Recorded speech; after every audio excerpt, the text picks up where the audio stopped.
Hello everyone, you are on the GeekBox YouTube channel. Today you will find out how to use phone as PlayStation 5 controller. Let's go. Open Settings, System,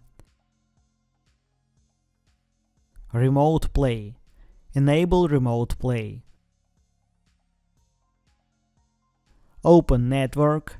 Your PlayStation 5 and your phone must be connected to the same Wi-Fi network. Open Remote Play app.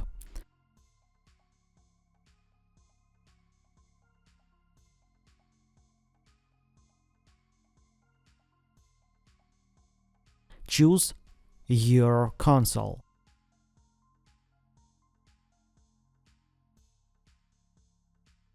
Zone.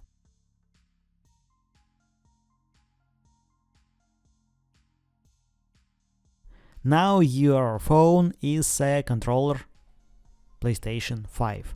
That's it. Now you know how to use phone as PlayStation 5 controller.